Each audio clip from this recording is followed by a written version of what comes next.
ठीक है।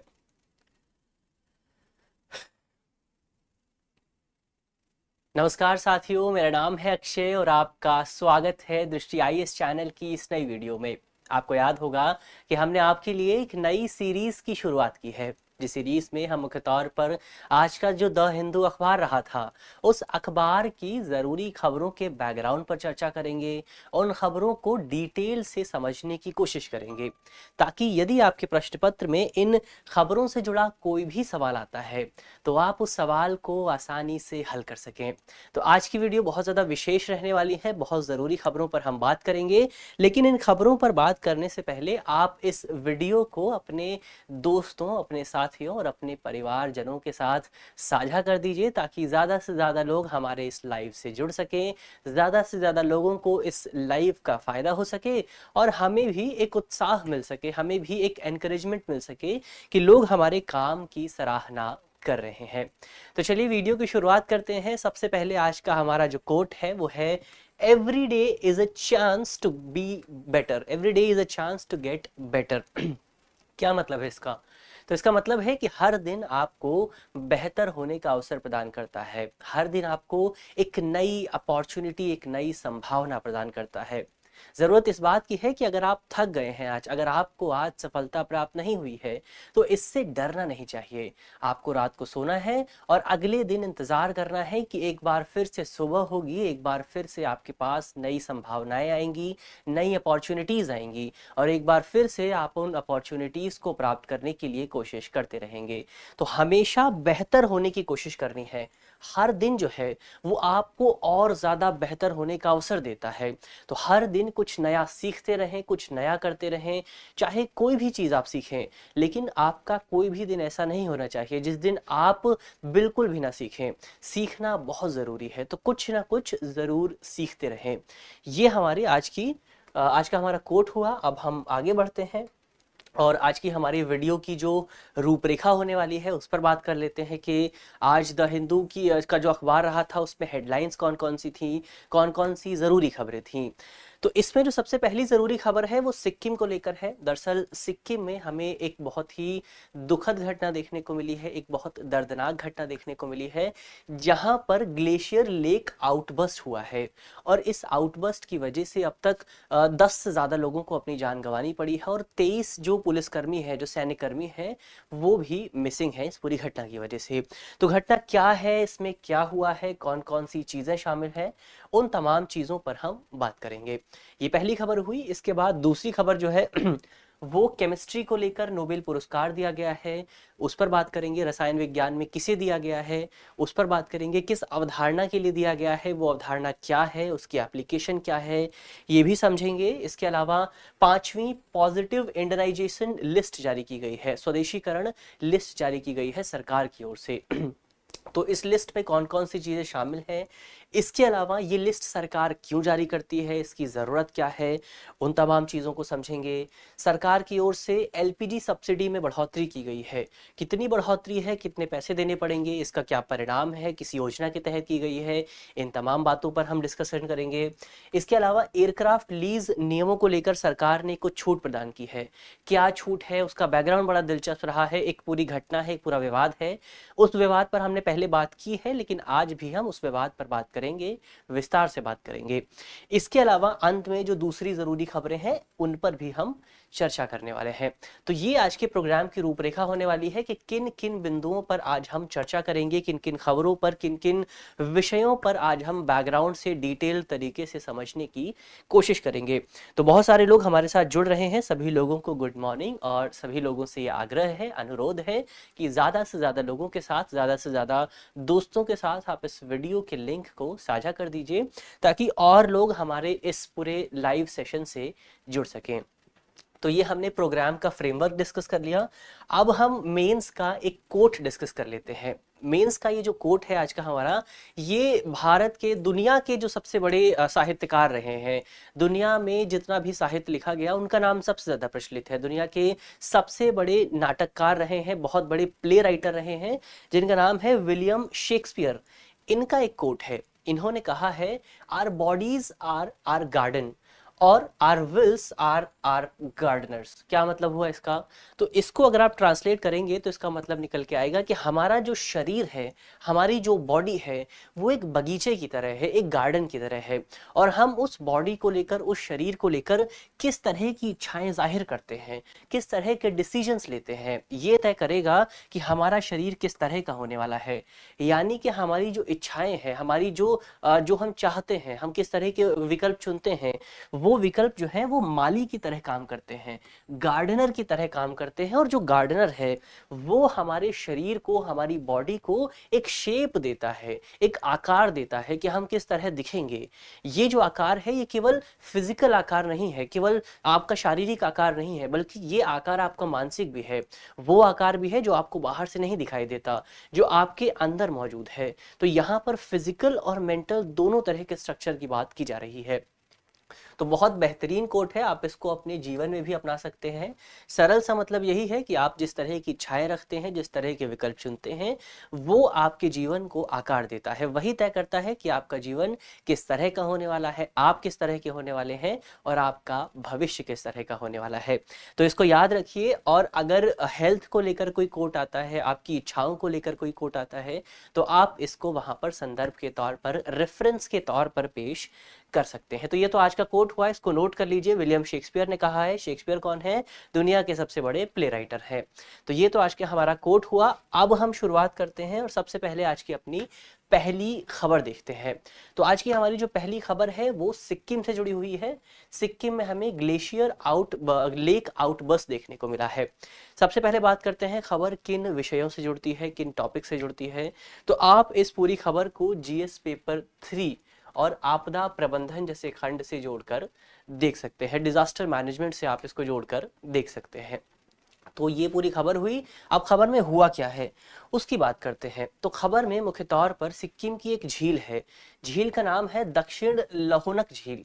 इस झील में हमें ग्लेशियल लेक आउटबर्स्ट देखने को मिला है, जिसकी वजह से सिक्किम के कई इलाकों में पानी भर गया, वहां पर बाढ़ जैसी स्थिति बन गई है, फ्लड जैसी सिचुएशन आ गई है, और कई लोगों की जान भी चली गई, कई लोग अभी भी मिसिंग है, और जानमाल का भी बहुत ज्यादा नुकसान देखने को मिला है।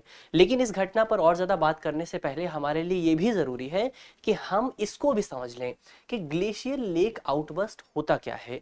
इस पर एक बार चर्चा कर लेते हैं, इसको एक बार विस्तार से जान लेते हैं। तो हम जानते हैं कि भारत का जो हिमालयी इलाका है, जो खासतौर पर ऊपर वाला इलाका है, वहां पर बहुत सारे बर्फ के ग्लेशियर्स मौजूद हैं। ग्लेशियर्स न केवल भारत में बल्कि दुनिया के बहुत सारे क्षेत्रों में मौजूद हैं।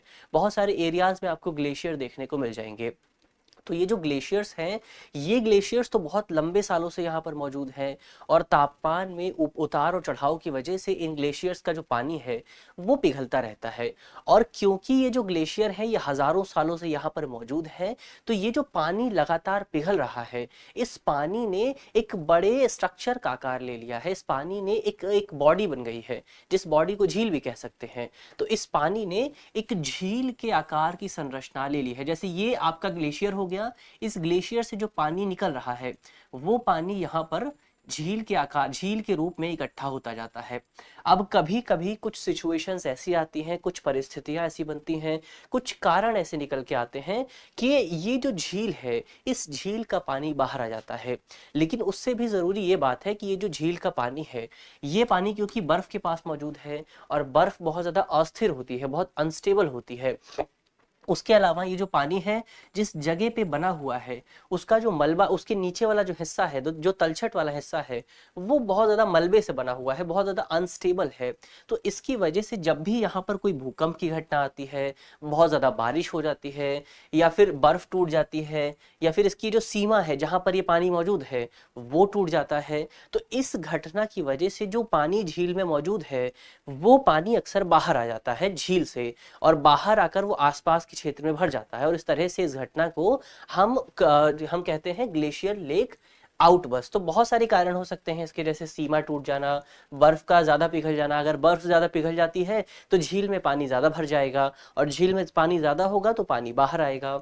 इसके अलावा कई बार भूकंप की वजह से भी होता है, क्योंकि अभी हाल ही में इस जो घटना हुई है सिक्किम में, उसको नेपाल के भूकंप से भी जोड़कर देखा जा रहा है, क्योंकि अभी बीते दिनों नेपाल में भूकंप आया था और आपने भी उसको महसूस किया होगा।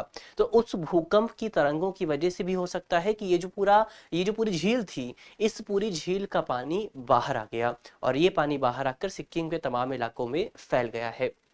तो अब जो निचले इलाके हैं वहां पर बाढ़ की स्थिति जैसी बन जाती है, क्योंकि ये जो झीलें हैं, ये झीलें थोड़ी ऊंचाई पर मौजूद हैं। तो जैसे ही वहां पर कोई घटना होती है तो पानी नीचे आ जाता है। अब जब पानी नीचे आता है तो निचले जो इलाके हैं वहां पर बहुत ज्यादा पानी भर जाता है, वहां पर बाढ़ की स्थिति आ जाती है, और इसी स्थिति को हम ग्लेशियल लेक आउटबर्स्ट कहते हैं। तो हमने ग्लेशियल लेक आउटबर्स्ट को समझ लिया। यहाँ पर एक शब्द और आता है जिसके साथ अक्सर लोग कंफ्यूज करते हैं, वो है cloud burst. Cloud burst glacial lake outburst से अलग होता है, क्योंकि क्लाउड बस्ट में आप देखेंगे तो आसमान से पानी आता है, मतलब बारिश के तौर पे पानी आता है। जब एक जगह पर एक ही समय में बहुत ज्यादा बारिश हो जाती है तो उसको क्लाउड आउटबर्स्ट कहा जाता है। लेकिन यहाँ पर बारिश नहीं हो रही, यहाँ पर झील का जो पानी है वो पानी आपको निचले हिस्सों में आता हुआ दिखाई दे रहा है। तो इसे कहते हैं GLOB, यानी कि ग्लेशियर लेक आउटबर्स्ट। आपको याद होगा कि साल 2013 में उत्तराखंड में हमें इस तरह की स्थिति देखने को मिली थी, जब एक झील थी जिसका नाम था चाराबारी ताल ग्लेशियर झील। ये जो झील थी, इस झील का पानी आसपास के इलाकों में भर गया था और कई लोगों को अपनी जान गंवानी पड़ी थी। तो ये घटना भी कुछ उसी घटना की तरह है। तो ये हमने इस घटना की बात कर ली। अब हम ये जानने की कोशिश करते हैं कि सिक्किम का ये जो दक्षिणी लहोनक झील थी, इसमें ये घटना हुई क्यों। तो सिक्किम में ये जो घटना है, ये सिक्किम के ग्लेशियर में बहुत तेजी से पिघलाव हो रहा था। सिक्किम में जो ग्लेशियर मौजूद है वो बहुत तेजी से पिघल रहे हैं, और इसी की वजह से वहां पर लगातार पानी एकत्रित हो रहा था। और कई कई बार से कई जो एक्सपर्ट्स हैं, कई जो विशेषज्ञ हैं, वो इस विषय को लेकर जानकारों को चेतावनी, एडमिनिस्ट्रेशन को चेतावनी दे चुके थे कि यहाँ का जो पानी है वो किसी भी समय बाहर आ सकता है। तो ऐसे में निगरानी करनी बहुत जरूरी थी, लेकिन निगरानी नहीं की गई, और अब जब पानी बाहर आया तो कई लोगों को अपनी जान गंवानी पड़ी। तो इसका जो पूरा झील है, झील लगातार जो सिक्किम के ग्लेशियर हैं वो ग्लेशियर लगातार पिघल रहे हैं, और ग्लेशियर्स के पिघलने की वजह से सिक्किम में अब बहुत सारी झीलों का निर्माण हो गया है। बहुत छोटी बड़ी झीलें बनी हैं, और एक अनुमान ये कहता है कि वर्तमान समय में सिक्किम में तकरीबन 300 से ज्यादा ऐसी झीलें मौजूद हैं जो कि ग्लेशियर की वजह से बनी है। ऐसा SDMA यानी स्टेट डिजास्टर मैनेजमेंट अथॉरिटी के आंकड़े बताते हैं, और आंकड़े ये भी बताते हैं कि इन 300 में से 10 झीलें ऐसी हैं जो कि ग्लेशियर लेक आउटबर्स्ट के कंपैरिजन में थोड़ी वल्नरेबल है, यानी वहां पर इस तरह की घटनाएं देखने को मिल सकती हैं।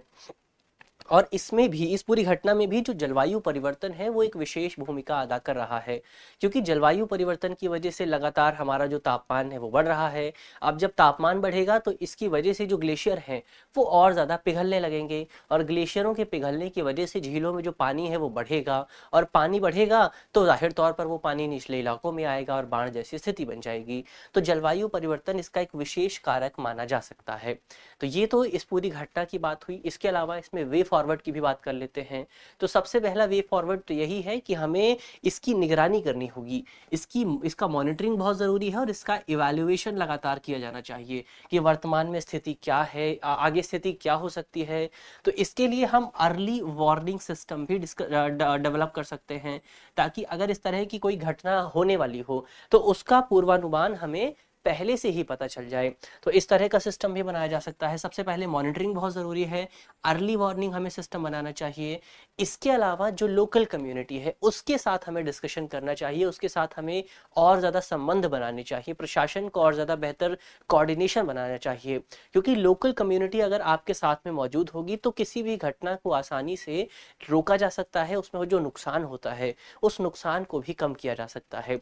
तो अगर इसको लेकर कोई सवाल आता है तो आप वे फॉरवर्ड में ये 2-3 बातें लिख सकते हैं कि सबसे पहले तो इस तरह की घटना की मॉनिटरिंग बहुत ज़रूरी है, उसका इवैल्यूएशन होना चाहिए, अर्ली वार्निंग सिस्टम विकसित होने चाहिए। इसके अलावा जो तमाम स्टेक होल्डर्स हैं उनसे बात होनी चाहिए, और जो स्थानीय लोग हैं उनको भी प्रिपरेशन में, उनको भी इस तरह की घटनाओं को रोकने में साथ लाने की ज़रूरत है। तो ये तो इस पूरी घटना की बात हुई, हमने सिक्किम की बात कर ली। अब हम आगे बढ़ते हैं और केमिस्ट्री के लिए जो नोबेल पुरस्कार दिया गया है उस पुरस्कार पर बात करते हैं। कौन कौन से लोगों को ये पुरस्कार दिया गया है, सबसे पहले उसको देखते हैं। तो इस साल 2023 में केमिस्ट्री के लिए जो नोबेल पुरस्कार दिया गया है वो पुरस्कार 3 लोगों को दिया गया है। कौन कौन से हैं वो 3 लोग? तो इसमें मोंगी बावेंडी, इसमें लुइस ब्रूस और एलेक्सी एक्िमोव, ये 3 लोग शामिल हैं और तीनों लोग वर्तमान समय में अमेरिका में रहकर रिसर्च कर रहे हैं। इसमें से ये जो तीसरे व्यक्ति हैं ये वाले, ये यूएसएसआर से थे लेकिन बाद में ये अमेरिका आ गए थे। तो वर्तमान समय में तीनों जो लोग हैं वो अमेरिका से रिसर्च कर रहे हैं और इन्हें मुख्य तौर पर क्वांटम डॉट्स के क्षेत्र में खोज करने के लिए ये पुरस्कार दिया गया है। तो अब हमारे लिए यहाँ पर जो सबसे इम्पॉर्टेंट शब्द है वो है क्वांटम डॉट। क्वांटम डॉट क्या होता है? तो हम जानते हैं कि जो तमाम एलिमेंट्स होते हैं, जो तमाम तत्व होते हैं, जैसे कोई पदार्थ है, कोई भी एलिमेंट है, ऑक्सीजन हो गया, हाइड्रोजन हो गया, इन तमाम एलिमेंट्स की जो विशेषताएं हैं वो इस बात पर निर्भर करती हैं कि उनकी संरचना क्या है, उनका स्ट्रक्चर क्या है, उसमें जो एटम मौजूद है, उसमें जो इलेक्ट्रॉन मौजूद है, प्रोटॉन न्यूट्रॉन मौजूद है, उनकी संख्या कितनी है। और इसमें भी जो सबसे इंपॉर्टेंट होता है वो होता है इलेक्ट्रॉन। इलेक्ट्रॉन पर हमने कल भी बात की थी जब हम फिजिक्स वाले अवार्ड को डिस्कस कर रहे थे। तो इलेक्ट्रॉन इसमें सबसे ज्यादा इंपॉर्टेंट होता है। इलेक्ट्रॉन में कितनी संख्या है वही तय करता है कि उस तत्व की विशेषता क्या होने वाली है, उस तत्व के कैरेक्टरिस्टिक्स क्या होने वाले हैं। लेकिन जब हम नैनो स्तर पर बात करते हैं, जब हम क्वांटम स्तर पर बात करते हैं, बहुत छोटे लेवल पर बात करते हैं, तो इलेक्ट्रॉन की संख्या बहुत ज़्यादा निर्भर नहीं करती है। जब हम छोटे स्तर पर बात करते हैं, तो जब छोटे मैटर की बात होती है तो वहाँ पर विशेषताएं जो है वो आकार पर निर्भर करती हैं कि कोई जो एलिमेंट है, कोई जो तत्व है वो कितना छोटा है, उसके छोटे होने के आधार पर उसकी विशेषताओं का निर्धारण किया जाएगा और इलेक्ट्रॉन की संख्या का कोई खास प्रभाव उस पर नहीं पड़ता है। यानी कि अगर कोई जो मैटर है वो बहुत ज्यादा छोटा है तो उस मैटर में वो मैटर कितना ज्यादा छोटा है, उस छोटे होने के आधार पर उसकी विशेषताओं का निर्धारण किया जाएगा। मान लीजिए कि कोई तत्व है, वो सभी तत्व एक ही आकार के हैं और इन सभी तत्वों में मुख्य तौर पर मान लीजिए कोई तत्व है जो तत्वों के आकार अलग अलग हैं लेकिन इनमें जो इलेक्ट्रॉन की संख्या है वो सेम है। इसके बावजूद भी इनकी जो प्रॉपर्टीज होगी, इनकी प्रॉपर्टीज अलग अलग होंगी क्योंकि यहाँ पर इनका जो है आकार अलग अलग है। लेकिन यहाँ सबसे विशेष बात यह है कि ये प्रॉपर्टी केवल तभी काम करेगी जब आप बहुत छोटे लेवल पर देख रहे हैं, जब आप क्वांटम लेवल पर काम कर रहे हैं। अगर आप बड़े लेवल पर आएंगे, अगर आप हमारे आसपास जो चीजें मौजूद हैं वहां पर इस प्रॉपर्टी को लगाएंगे तो ये काम नहीं करती है। ये केवल क्वांटम लेवल पर काम करती है। तो इस तरह से जब जो चीज आकार में जितनी छोटी होती है उसकी विशेषताएं उतनी ज्यादा अलग होती हैं, क्योंकि जब कोई चीज आकार में छोटी है तो उसमें जो इलेक्ट्रॉन मौजूद हैं वो इलेक्ट्रॉन और ज्यादा टाइटली पैक होंगे, वो इलेक्ट्रॉन और ज्यादा स्ट्रिक्टली वहां पर मौजूद होंगे, उनको और ज्यादा बहुत मजबूती से पकड़ा जाएगा। तो इसके आधार पर उनकी विशेषताएं भी बदलती रहती हैं। यही तय करता है कि उसकी प्रॉपर्टीज क्या होंगी। तो इस तरह से पार्टिकल का जब कोई पार्टिकल मौजूद है हमारे पास, अगर उस पार्टिकल का व्यवहार जो है उसके आकार से निर्धारित हो रहा है, उसका आकार कितना है ये निर्धारित करता है कि उसकी प्रॉपर्टी क्या होगी, जबकि उसमें चाहे इलेक्ट्रॉन की संख्या कितनी भी हो सकती है। तो इस तरह के पार्टिकल को हम क्वांटम डॉट कहते हैं और इन्हीं क्वांटम डॉट को समझने, इनका अध्ययन करने का काम किया है इन 3 लोगों ने और इसी वजह से इन्हें इस अवार्ड से सम्मानित किया गया है। तो इन्हें इस अवार्ड से सम्मानित करने क्योंकि इन्होंने इसका व्यवहारिक प्रयोग बताया है कि इसका एप्लीकेशन क्या हो सकता है, इस पूरे मेथड को हम कहाँ पर इस्तेमाल कर सकते हैं, क्या बताया है इन लोगों ने। तो इन लोगों की जो रिसर्च रही है उस रिसर्च की वजह से आज एलईडी में इसका इस्तेमाल किया जाता है, आज लैंप में इसका इस्तेमाल किया जाता है और इसकी जो लाइट है उस लाइट को एडजस्ट करने की कोशिश की जाती है हमारे आसपास के एनवायरनमेंट के हिसाब से। इसके अलावा कई रिसर्चर्स ऐसे भी हैं जो कि मेडिकल के क्षेत्र में इस पूरी टेक्नोलॉजी को इस्तेमाल करने की कोशिश कर रहे हैं। कई लोगों का ये मानना है कि अगर ये टेक्नोलॉजी और ज़्यादा विकसित होती है तो इसके माध्यम से हम हमारे शरीर में आसानी से ट्यूमर या फिर कैंसर का पता लगा सकते हैं। तो ऐसी रिसर्च अभी चल रही है, हालांकि इसको लेकर कोई पुख्ता सबूत अभी हमारे सामने नहीं आए हैं। तो ये तो क्वांटम डॉट टेक्नोलॉजी की बात हुई। इस टेक्नोलॉजी की जो सबसे मूल बात है वो ये है कि जब किसी पार्टिकल की जो विशेषताएं हैं वो उसके आकार पर निर्भर करती हैं, तब हम उसे क्वांटम डॉट कहते हैं। तो इसको याद रख लीजिए, अगर आपके प्रश्न पत्र में, आपके क्वेश्चन पेपर में इससे जुड़ा कोई सवाल आता है तो ये एक ज़रूरी बात हो सकती है। तो ये तो क्वांटम डॉट पर हमने बात कर ली। अब हम आगे बढ़ते हैं और अपनी अगली खबर पर बात करते हैं। हमारी जो अगली खबर है वो मुख्य तौर पर डिफेंस इंडियनाइजेशन लिस्ट से जुड़ी हुई है। खबर चर्चा में इसलिए आई है क्योंकि हाल ही में हमारे जो विदेश मंत्री हैं राजनाथ सिंह, उनकी ओर से 5वीं डिफेंस स्वदेशीकरण लिस्ट जारी की गई है। इस लिस्ट को मुख्य तौर पर हमारे जो बहुत सारे स्टेक होल्डर्स हैं, जैसे आर्मी हो गई, नौसेना हो गई, थल सेना हो गई, तो इस तरह की तमाम जो सेनाएं हैं उन सशस्त्र बलों के से डिस्कशन करते हुए, विचार विमर्श करते हुए इस लिस्ट को तैयार किया गया है। और इस लिस्ट को तैयार किया है जो रक्षा मंत्रालय के तहत एक विभाग है, सैन्य मामलों का विभाग, उसके द्वारा तैयार किया गया है। और इस लिस्ट में तकरीबन 98 उपकरण और तकनीक शामिल हैं। कौन कौन सी तकनीक हो सकती हैं इसमें? तो इसमें आपको इन्फेंट्री व्हीकल मिल जाएगा, इसमें आपको मानव रहित विमान मिल जाएगा, इसमें आपको T-19 MSK टैंक मिल जाएगा, रडार मिल जाएगा, Mi-17 हेलीकॉप्टर मिल जाएगा। तो इस तरह की जो तमाम टेक्निक्स हैं वो टेक्निक्स इस पूरी सूची में शामिल की गई हैं। और इससे पहले रक्षा मंत्रालय की ओर से ऐसी 4 लिस्ट और जारी की जा चुकी है, जिसमें अब तक 411 उपकरण और तकनीक शामिल हैं। अब आप यहाँ पर सोचेंगे कि रक्षा मंत्रालय इस तरह की सूची जारी कर क्यों रहा है? तो अगर आप इस सूची के नाम को देखेंगे तो आपको नाम से ही स्पष्ट हो जाएगा कि इसका उद्देश्य क्या है। इस सूची का प्राथमिक उद्देश्य यही है कि भारत के जो सशस्त्र बल हैं, जैसे कि आर्मी हो गई, वायुसेना हो गई, जल सेना हो गई, इस तरह के जो सशस्त्र बल हैं वो जिस तरह के हथियारों का इस्तेमाल करते हैं, वो जिस तरह की टेक्निक का इस्तेमाल करते हैं, जिस तरह की मैकेनिज्म, जिस तरह के रडार इस्तेमाल होते हैं, उन रडारों में हम जो स्वदेशी स्तर पर बनाया जा रहा है उसमें घरेलू निर्माताओं की हिस्सेदारी को बढ़ाया जा सके, उन रडार्स को, उन टेक्निक्स को, उन उपकरणों को भारतीय बाजार से लाया जा सके। इसके लिए सरकार ये लिस्ट जो है जारी करती है। और इस लिस्ट में जो भी उपकरण शामिल किए जाते हैं वो उपकरण अब केवल भारतीय निर्माताओं से ही खरीदे जा सकते हैं। वो उपकरण आप बाहर से नहीं खरीद सकते हैं, उन उपकरणों को आप बाहर से नहीं ला सकते हैं। वो आप या तो भारत के निजी क्षेत्र से खरीद लीजिए, कोई प्राइवेट एमिनिशन कंपनी है आप उससे खरीद लीजिए, कोई प्राइवेट कंपनी है वहां से खरीद सकते हैं आप, या फिर सरकार के जो रक्षा क्षेत्र के सार्वजनिक उपक्रम है, PSUs हैं, आप उनसे भी इसको खरीद सकते हैं। तो ये तो मुख्य तौर पर इस पूरी लिस्ट की बात हुई। लेकिन सवाल ये उठता है कि हमें इस तरह की लिस्ट की ज़रूरत क्यों है? हम क्यों इस तरह की लिस्ट लेकर आ रहे हैं? इसके पीछे का रीज़न क्या है? इसके पीछे का तर्क क्या है? तो इसके पीछे के अगर तर्कों को जानने की कोशिश करें तो सबसे पहला तर्क यही है कि इसके माध्यम से भारत का जो रक्षा क्षेत्र है उसमें हम आत्मनिर्भरता को बढ़ावा देंगे। भारतीय प्रधानमंत्री की ओर से लगातार तमाम सेक्टर्स में आत्मनिर्भरता पर जोर दिया जा रहा है। इसी प्रयास का हिस्सा है कि सरकार इस सूची को जारी करती है ताकि भारत में रक्षा क्षेत्र में आत्मनिर्भरता को बढ़ाया जा सके। इससे हमारे जो घरेलू निर्माता हैं, जो घरेलू स्तर पर इस तरह के उपकरण बनाते हैं, उनको सहायता मिलेगी, लोगों को रोजगार मिल सकेगा, लोगों के पास काम होगा। जब काम होगा तो जाहिर तौर पर इसकी वजह से हमारे देश की जो अर्थव्यवस्था है उसमें भी कुछ हद तक बढ़ोतरी देखने को जरूर मिलेगी। इसके अलावा इसका एक प्रभाव ये भी होगा कि हमारा जो आयात खर्च है, आयात खर्च में बहुत ज़्यादा कमी हो सकेगी। और इसको लेकर एक फैक्ट ये है, इसको लेकर एक ज़रूरी बात ये है कि 2018 से 2022 के बीच सिप्री की एक रिपोर्ट बताती है कि भारत जो है वो सैन्य हार्डवेयर के मामले में दुनिया का सबसे बड़ा आयातक था। यानी कि भारत सैन्य हार्डवेयर को आयात करने में बहुत ज़्यादा पैसा खर्च कर रहा है। और ऐसे में अगर हम आत्मनिर्भरता पर जोर देते हैं तो इसका परिणाम ये होगा कि भारत का जो आयात बिल है खासतौर पर रक्षा क्षेत्र में, उसको कुछ हद तक कम किया जा सकेगा और इसकी वजह से हमारा जो फॉरेन रिजर्व है वो भी बचेगा। तो ये समग्र तौर पर हमारे देश के लिए बहुत ज़्यादा सहायक है। इसके अलावा इसका एक लक्ष्य ये भी हो सकता है कि हमारे देश में, हमारा देश का जो रक्षा क्षेत्र है उसे किसी सैन्य निगरानी से बचाया जा सके। क्यों बचाया जा सके? तो जैसा कि हमने पहले भी बात की कि भारत बहुत ज़्यादा जो सिक्योरिटी हार्डवेयर है उसे दूसरे देशों से मंगा रहा है।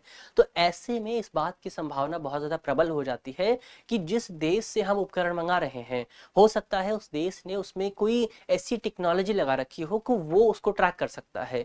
तो भारत यदि किसी युद्ध की स्थिति में है तो भारत के लिए ये बहुत खतरनाक हो सकता है। यदि मान लीजिए कि भारत किसी स्ट्रेटेजिक इंफॉर्मेशन को शेयर कर रहा है और किसी दूसरे देश को ये पता चल जाता है तो भारत के लिए बहुत खतरनाक स्थिति हो सकती है। तो ऐसे में इस सिचुएशन को रोकने के लिए भी भारत को इस तरह का कदम उठाने की जरूरत है, ताकि हमारी जो रणनीतिक खुफिया चीजें हैं, खुफिया जानकारियां हैं, उनको सुरक्षित रखा जा सके। तो ये तो स्वदेशीकरण की ज़रूरत की आवश्यकता पर हमने बात की कि हमें ज़्यादा से ज़्यादा इस तरह की टेक्नोलॉजी को अपनाने की ज़रूरत क्यों है। अब हम आगे बढ़ते हैं और अपनी अगली खबर पर बात करते हैं। हमारी जो अगली खबर है वो उज्ज्वला योजना और सब्सिडी से जुड़ी हुई है। अगर आप चाहें तो इस पूरे विषय को जीएस पेपर 2 से जोड़कर देख सकते हैं। जीएस पेपर 2 में आपको सरकारी नीतियां और हस्तक्षेप जैसा एक खंड मिल जाएगा। ये जो पूरा विषय है उसी खंड से आपको जुड़ता हुआ दिखाई देगा। क्या कहती है खबर, खबर पर भी एक बार जिक्र कर लेते हैं। तो खबर ये बताती है कि सरकार द्वारा सब्सिडी को बढ़ाकर, सरकार एलपीजी सिलेंडर पर जो सब्सिडी देती है उसको बढ़ाकर 300 रुपए कर दिया गया है, यानी कि 100 रुपए की बढ़ोतरी की गई है। इससे पहले भी सरकार ने कुछ बढ़ोतरी की थी। अब जो है नया होगा क्या, तो वर्तमान समय में ये जो सिलेंडर है ये आपको 903 रुपए का मिलता है। अब क्योंकि सरकार 300 रुपए की सब्सिडी दे रही है तो ये सिलेंडर अब आपको 603 रुपए का मिलेगा।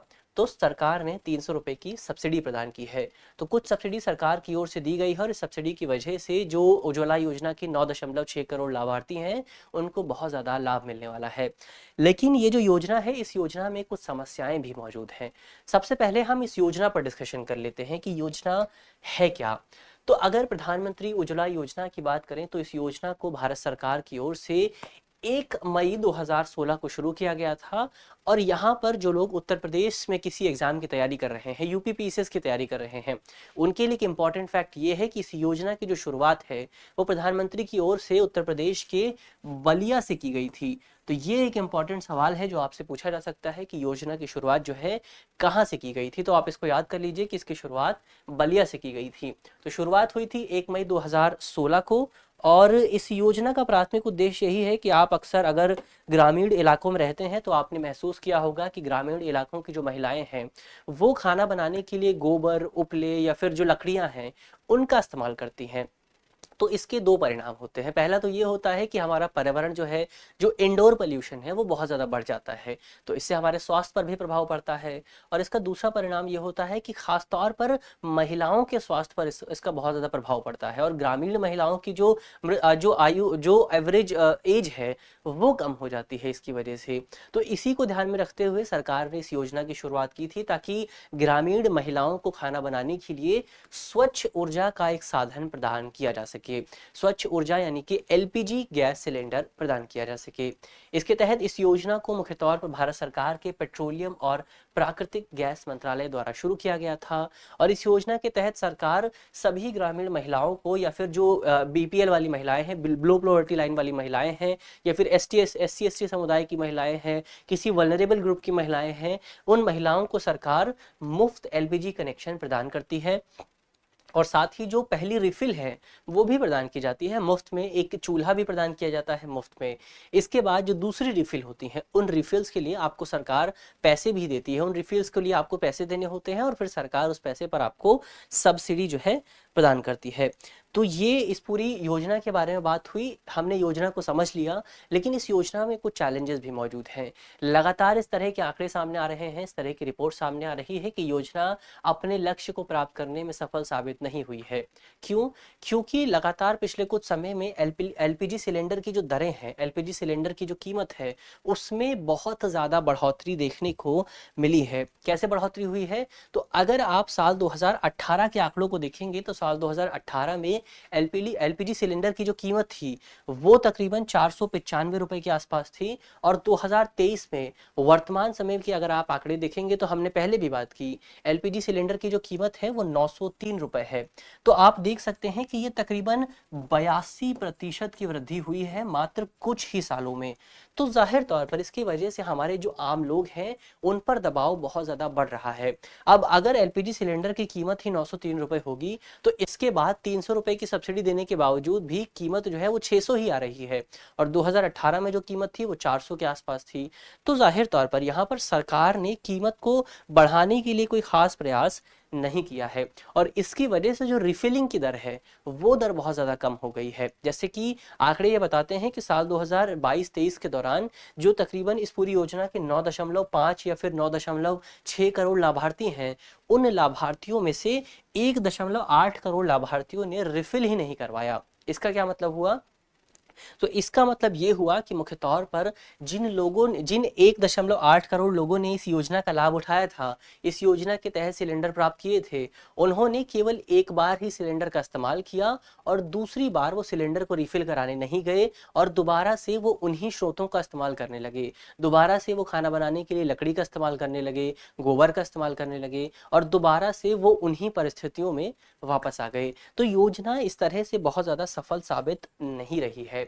हमने इस योजना की बात की, जाहिर तौर पर सरकार को योजना के इम्प्लीमेंटेशन मैकेनिज्म पर ध्यान देना चाहिए ताकि इस योजना को और ज़्यादा बेहतर ढंग से लागू किया जा सके।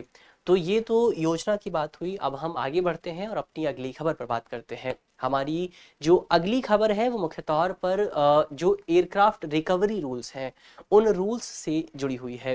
दरअसल हाल ही में भारत सरकार की ओर से मुख्य तौर पर आईबीसी यानी कि इंसॉल्वेंसी एंड बैंक्रप्सी कोड 2016 के तहत आप जब एयरक्राफ्ट की रिकवरी करते हैं तो उसको लेकर कुछ नियम जारी किए गए हैं। इसमें सरकार ने कहा है कि जब आप किसी एयर कंपनी के किसी एयरलाइन के एसेट को बेचते हैं, उसके डेटर्स को, उसके ऋणदाताओं को पैसे देने के लिए, तो इसमें आप उस कंपनी के एयरक्राफ्ट, हेलीकॉप्टर और इंजन को शामिल नहीं कर सकते हैं, क्योंकि ये जो चीज़ें हैं ये लीज पर दी हुई होती हैं।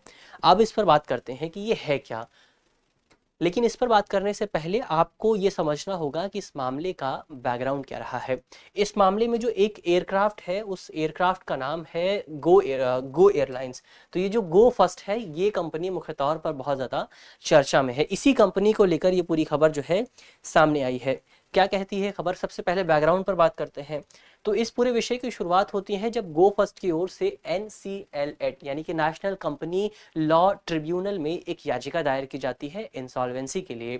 इस कंपनी का, गो फर्स्ट का कहना था कि कंपनी की जो व्यवस्था है, कंपनी का जो काम है वो सही ढंग से नहीं चल रहा और कंपनी के जो इंजन्स हैं, आधे से ज़्यादा एयरक्राफ्ट खराब पड़े हुए हैं, जिसकी वजह से कंपनी को बहुत ज़्यादा मुनाफा नहीं हो रहा है और कंपनी को अब इंसॉल्वेंट होना है। कंपनी खुद को दिवालिया घोषित कर देती है। इसके बाद इस कंपनी ने बहुत सारे अपने जहाज जो थे वो दूसरी कंपनियों से लीज पर लिए हुए थे। जो लीज प्रदाता थे, जो एयरक्राफ्ट लीजर्स थे, वो डीजीसीए के पास जाते हैं, उनके पास एक याचिका दायर करते हैं। डीजीसीए यानी कि director general of civil aviation, ये भारत में सिविल एविएशन जो है उसको लेकर तमाम नियम बनाते हैं। तो इनके पास एक याचिका दायर की जाती है जिसमें यह कहा जाता है कि ये जो गो फर्स्ट कंपनी है, इस कंपनी के पास जितने भी एयरक्राफ्ट मौजूद हैं उन एयरक्राफ्ट्स को वापस कर दिया जाए। लेकिन अभी तक उनके एयरक्राफ्ट्स को वापस नहीं किया गया है क्योंकि भारतीय नियम उन एयरक्राफ्ट्स को वापस देने की अनुमति नहीं देते हैं। लेकिन जब ये याचिका दायर की गई थी तो इस याचिका में हवाला दिया गया था कि भारत ने केप टाउन कन्वेंशन जिसको 2001 में लागू किया गया था, भारत ने इस पर हस्ताक्षर किए हैं और भारत के लिए अनिवार्य है कि भारत लीज पर लिए गए सभी एयरक्राफ्ट्स को वापस करे। तो अब इस पूरे विषय पर बात करने से पहले हम लीज पर क्या एयरक्राफ्ट किस तरह से लिए जाते हैं एक बार उसको भी देख लेते हैं। इसके बाद हम केप टाउन कन्वेंशन पर भी बात करेंगे। तो लीज पर एयरक्राफ्ट क्यों लेते हैं आप? तो अक्सर जो छोटी छोटी एयरलाइंस होती हैं वो बड़ी एयरलाइन से, जैसे कोई बड़ी एयरलाइन है उसके पास बहुत सारे, मान लीजिए 1000 एयरक्राफ्ट मौजूद हैं, तो वो कंपनी क्या करेगी कि किसी छोटी सी दूसरी कंपनी को अपने एयरक्राफ्ट्स को उधार पर दे देगी, जिसको हम लीज भी कहते हैं, पट्टे पर दे देगी, पट्टा भी कहते हैं। तो लीज पर इसने एयरक्राफ्ट को दे दिया। अब ये दे दिया, इसके बाद ये जो कंपनी है ये इसको कुछ पैसे चुकाती रहेगी। लेकिन सवाल उठता है कि ये लीज पर लेती क्यों है? तो लीज पर लिया जाता है ताकि हमारे ऊपर जो इकोनॉमिकल दबाव पड़ता है उसको कम किया जा सके, क्योंकि जो एयरक्राफ्ट हैं वो बहुत महंगे आते हैं। तो ऐसे में जो छोटी कंपनी है वो एयरक्राफ्ट नहीं खरीद सकती, तो ऐसे में ये एयरक्राफ्ट को उधार ले लेती है और इसके बाद जो है एयरक्राफ्ट, जो हवाई जहाज है वो चलाए जाते हैं, प्रॉफिट होता है और प्रॉफिट होने के बाद जो कुछ पैसे बचते हैं वो इस कंपनी को वापस कर दिया जाता है। तो ये हमने लीज के सिस्टम को समझा कि अंतर्राष्ट्रीय स्तर पर एयरक्राफ्ट की लीज किस तरह से काम करती है। अब इस लीज को लेकर एक केप टाउन कन्वेंशन है। केप टाउन कन्वेंशन 2001 में लागू हुआ था। क्या कहता है केप टाउन कन्वेंशन? तो केप टाउन कन्वेंशन मुख्य तौर पर एविएशन एसेट से जुड़ा हुआ है, एविएशन संपत्ति से जुड़ा हुआ है, और ये कहता है कि किसी भी आपातकालीन परिस्थिति में जो एयरलाइन की असहमति के बिना यानी कि जिस एयरलाइन ने लीज पर जहाज लिए हैं उस कंपनी की सहमति के बिना विमान के अपंजीकरण और वापस लेने की मांग की जा सकती है। यानी कि अगर कोई कंपनी ये मानती है, लीज देने वाली कंपनी को लगता है कि किसी कोई मुश्किल घड़ी आने वाली है, कोई मुश्किल सिचुएशन आने वाली है, तो वो अपने जहाज को वापस मंगा सकती है, और जिस कंपनी ने लीज पर जहाज लिए हैं उस कंपनी को इस निर्णय के विरुद्ध जाने का कोई अधिकार प्राप्त नहीं होता है। और ये जो पूरा केप टाउन कन्वेंशन है, इस केप टाउन कन्वेंशन पर भारत ने अपनी सहमति दी है। भारत ने साल 2002 में इस कन्वेंशन पर अपने हस्ताक्षर किए थे। लेकिन इसके बावजूद भी भारत के जो नियम है, खासतौर पर IBC insolvency and bankruptcy code 2016, ये जो नियम है ये इस पूरे केप टाउन कन्वेंशन के अनुकूल नहीं है। क्योंकि आईबीसी ये कहता है कि भारत में यदि कोई कंपनी इंसॉल्वेंट घोषित होती है तो उसके जो डेटर्स हैं, उसके जो धारकर्ता हैं, उनको पैसा चुकाने के लिए उस कंपनी की सारी संपत्ति को बेचकर उनका पैसा चुकाया जा सकता है। लेकिन यहाँ पर केप टाउन कन्वेंशन का ध्यान नहीं रखा गया, क्योंकि जो जहाज लीज पर लिए गए हैं वो तो उधार लिए गए हैं, वो उस एयरलाइन की संपत्ति नहीं है, ऐसे में उसे वापस करना जरूरी है। लेकिन यहाँ पर इसको ध्यान में नहीं रखा गया है, और इसी वजह से पिछले कुछ समय में अंतर्राष्ट्रीय स्तर पर भारत की जो छवि है, भारत की जो गुडविल है, खासतौर पर एविएशन सेक्टर में बहुत ज़्यादा खराब हो रही थी। और इसी को ध्यान में रखते हुए भारत सरकार द्वारा अब इस तरह के नए नियमों को जारी किया गया है, ताकि भारत का एविएशन सेक्टर और ज़्यादा मजबूत हो सके, भारत में इस तरह की कोई समस्या भविष्य में न देखने को मिले। तो ये तो इस पूरे विषय की बात हुई। अब हम अंत में कुछ ज़रूरी खबरों की भी बात कर लेते हैं, जो अन्य महत्वपूर्ण खबरें हैं उनको भी एक बार देख लेते हैं। तो इसमें जो हमारी पहली खबर है वो राष्ट्रीय हल्दी बोर्ड को लेकर है। अभी हाल ही में सरकार की ओर से नेशनल टर्मरिक बोर्ड गठित करने के लिए एक नोटिफिकेशन जारी की गई है। अब भारत में एक राष्ट्रीय हल्दी बोर्ड भी काम करेगा, जिसका प्राथमिक उद्देश्य यही होगा कि भारत में जो हल्दी है और हल्दी से जुड़े जो दूसरे उत्पाद हैं उन उत्पादों के विकास पर ध्यान केंद्रित किया जा सके। क्या करेगा ये बोर्ड? ये बोर्ड मुख्य तौर पर हल्दी और इससे जुड़े दूसरे उत्पादों के फायदों के बारे में जागरूकता फैलाएगा, उसकी खपत को बढ़ाने पर जोर देगा, उसके लिए अंतर्राष्ट्रीय स्तर पर एक नया बाजार विकसित करेगा, दूसरे देशों में उसका प्रचार किया जाएगा।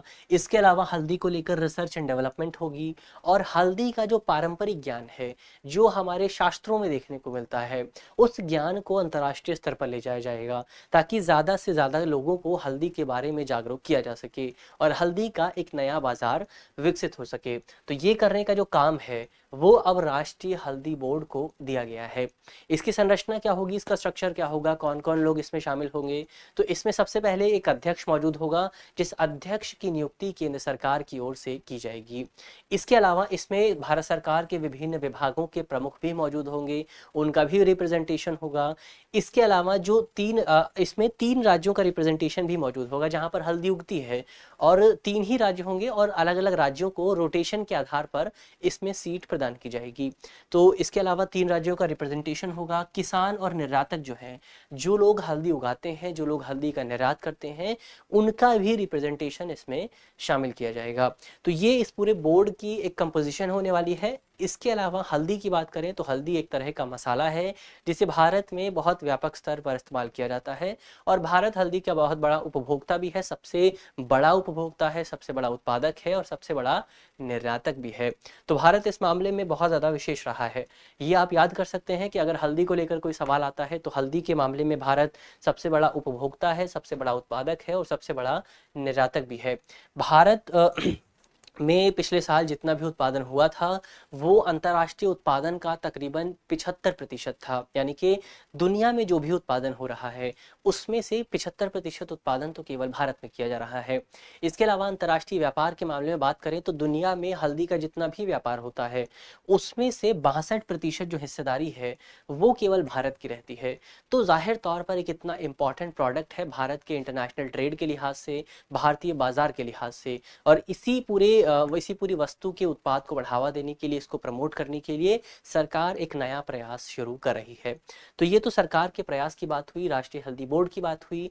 अब हमारी जो अगली खबर है वो भारत जापान फंड को लेकर है। इस फंड की शुरुआत हाल ही में की गई है और ये एक जॉइंट फंड है जो कि भारत और जापान ने मिलकर शुरू किया है। भारत की ओर से इस फंड में राष्ट्रीय निवेश और अवसंरचना कोष यानी कि NIIF शामिल है। इस कोष की बात करें तो इस कोष को भारत सरकार द्वारा गठित किया गया था और ये मुख्य तौर पर भारत में इंफ्रास्ट्रक्चर, खास तौर पर green infrastructure, green bond, brown bond, इस तरह के जो बॉन्ड होते हैं उसमें इस तरह का जो फंड है उसमें निवेश करने के लिए सरकार ने इस पूरी निकाय को गठित किया था। और इसकी जो फंड अमाउंट है वो 40,000 करोड़ रुपए के आसपास मौजूद है, यानी कि इतना फंड इसके पास रहता है। तो ये NIIF की बात हुई। इसके अलावा जापान की ओर से इसमें JBIC यानी कि Japan bank of international cooperation मौजूद है। इन दोनों ने मिलकर इस पूरे फंड को शुरू किया है और इस फंड का जो अमाउंट है वो $600 मिलियन है। क्या किया जाएगा इस पैसे से? तो इस पैसे को मुख्य तौर पर जो पर्यावरणीय संबंधी प्रोजेक्ट हैं, जो एनवायरमेंट स्टेबिलिटी से जुड़े प्रोजेक्ट हैं, जो कार्बन एमिशन को कम करने से जुड़े प्रोजेक्ट हैं, उन प्रोजेक्ट्स में इस पैसे को निवेश किया जाएगा। तो जाहिर तौर पर भारत और जापान एक पर्यावरण के लिहाज से एक बेहतर साझेदारी में शामिल हो रहे हैं और इस तरह से जापान जो कि एक विकसित देश है उसकी जो प्रतिबद्धताएं हैं विकासशील देशों के प्रति वो भी पूरी होती हुई दिखाई दे रही हैं। और भारत भी इस लिहाज से जो पर्यावरण के नुकसान को रोकने के लिए जो प्रयास कर रहा है उसमें ये एक ज़रूरी प्रयास के तौर पर शामिल होगा। तो ये आज की हमारी तमाम खबरों की बात हुई। अब अंत में हम मानचित्र आधारित एक प्रश्न की बात कर लेते हैं। आज का हमारा जो प्रश्न है वो है अराफुरा सागर, ये सागर किस महासागर का हिस्सा है? ये जो सी है ये किस ओशियन का हिस्सा है, आपको ये बताना है। तो इंटरनेट पर जाइए, अराफुरा सर्च करिए, ये सागर कहाँ पर मौजूद है, आपको ये भी पता चलेगा कि ये किस महासागर का हिस्सा है। तो ये सवाल बहुत ज़्यादा इंपॉर्टेंट होता है। आप इसको इंटरनेट पर जाइए, इसको सर्च कीजिए और कॉमेंट बॉक्स में आप इसका आंसर लिख सकते हैं। कैसे लिखेंगे? तो सबसे पहले आप हैशटैग डालेंगे, इसके बाद आप मैप लिखेंगे, मैप के आगे आप अपना आंसर लिखेंगे, जो भी आपका आंसर है आप उस आंसर को लिख सकते हैं। तो ये तो मानचित्र आधारित प्रश्न की बात हुई। अब हम एक आज के करंट अफेयर के प्रश्न की बात कर लेते हैं। तो आज का जो हमारा प्रश्न है वो कहता है कि केप टाउन कन्वेंशन 2001 किस विषय से जुड़ा हुआ है? हमारे ऑप्शन है, ऑप्शन ए जल प्रदूषण, ऑप्शन बी एविएशन संपत्ति, ऑप्शन सी भूमि शरण या ऑप्शन डी भूमि विकास। तो आप कमेंट बॉक्स में इस सवाल का जवाब जल्दी से लिख सकते हैं। बहुत आसान सा सवाल है, यदि आप वीडियो को ध्यान से देखेंगे तो इस सवाल पर बहुत विस्तार से हमने बात की थी।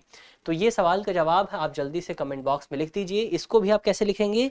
इसको आप लिखेंगे, सबसे पहले आप हैशटैग डालेंगे, इसके बाद द हिंदू लिखेंगे और द हिंदू लिखने के बाद आप अपना जवाब लिख सकते हैं, जो भी आपका जवाब है, option A B C D.